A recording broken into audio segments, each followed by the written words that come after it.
exactly 10 o'clock hours in the Eastern Pacific, a cartel boat was racing across the ocean at 50 knots, more than 4 times faster than any fishing vessel. On board were 5 smugglers, millions in contraband, and a belief that they could outrun the law. What they didn't know was that the U.S. Coast Guard had been tracking them for hours, and a storm of steel and precision was already closing in. The setup. The men inside the Go Fast were confident. They'd done this before 18 runs. Same route, same system of bribes and protection money. Beneath blue tarps sat a payload worth $42 million on the street. Split 5 ways, each man expected $2 million in cash, enough to vanish forever. 4 Mercury outboards roared at full throttle, driving the boat across the open ocean with no vessel in sight. To them, it looked like freedom. But above them, things looked very different. At 25,000 feet, an MH-65E Super Hercules had been circling since dawn. Its AN/APS-154 advanced radar swept a 200-mile radius of ocean. By 0800, this vessel stood out. Unusual speed, no AIS transponder, and off-course movement.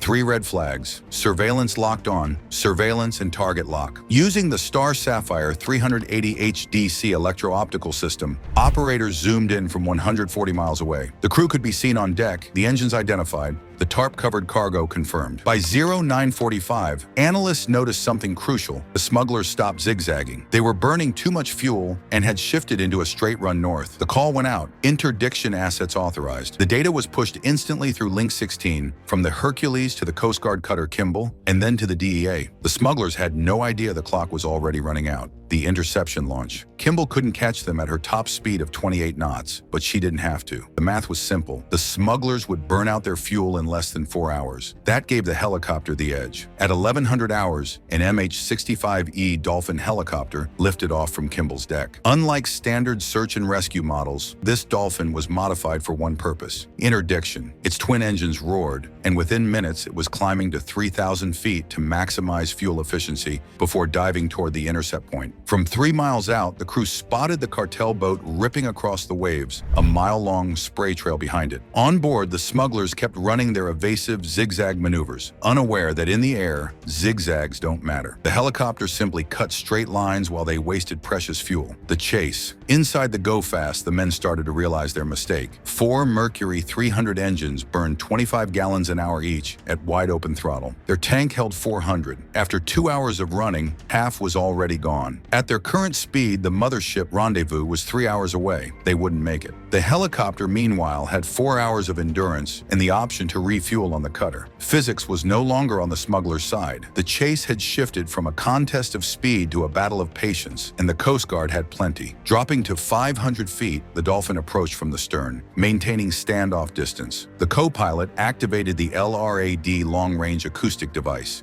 At 162 decibels, it blasted commands in both English and Spanish. Stop your vessel. Prepare for boarding. This is the United States Coast Guard. The sea boiled with rotor wash. Spray hammered the deck, but the cartel runners refused to slow down. The warning shots. After 15 minutes of ignored commands, the pilot radioed Kimball for clearance. Rules of engagement were clear. First, warning shots. The door gunner leaned into the mounted M240B machine gun, spitting bursts of 7.62 into the water ahead of the boat. Tracers lit up the waves. The message was clear: stop or things escalate. But these men weren't stopping. They pushed the throttles harder, their engines screaming, zigzagging wildly. Against a patrol boat, it might have worked. Against a helicopter, it was a theater. Engine kill. The order came back fast. Subjects non-compliant. Authorized, the gunner swapped weapons, switching from the M240B to a Barrett M107.50 caliber rifle. This was the Coast Guard's elite HITRON, Helicopter Interdiction Tactical Squadron, the only airborne law enforcement unit in the world trained to disable engines mid-chase. The first shot tore through the starboard outer engine, turning it into shrapnel. The boat dropped from 50 knots to 38.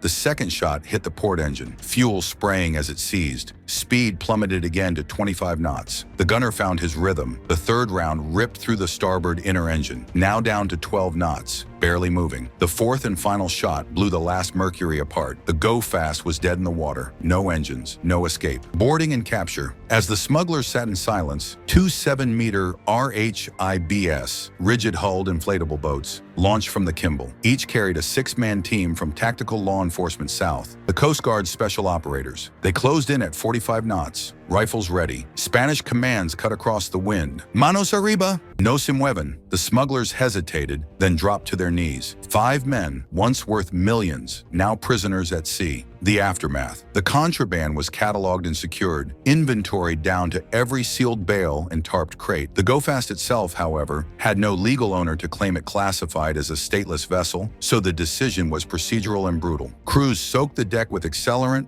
launched a single flare, and watched the boat become an instant pyre. By dawn, the hull had burned through and slipped beneath the waves, leaving only a slick of black smoke and scattered debris to mark what had been an expensive smuggling run. Those aboard did not share the boat's anonymity. The 5 men were taken aboard the cutter, searched and handcuffed for the transit back to U.S. jurisdiction. Processing was clinical, evidence photographed, manifest checked, and statements recorded. What began as expectation of freedom ended in paperwork, fingerprint files, and the real possibility of lengthy sentences. Beyond the immediate arrests, the operation sent a clear signal to trafficking networks. Swift detection, coordinated interdiction, and decisive enforcement can turn a hoped-for payoff into nothing more than an expensive lesson. Still, for every shipment stopped, there are others attempted. The legal wheels will grind on, prosecutors will build their cases, and the broader fight against the cartels will continue long after the embers have cooled. One run, 18 past successes, but this time the cartel met something they couldn't bribe or outrun: discipline, training, and firepower in the sky. The Coast Guard had struck hard, and the message was clear.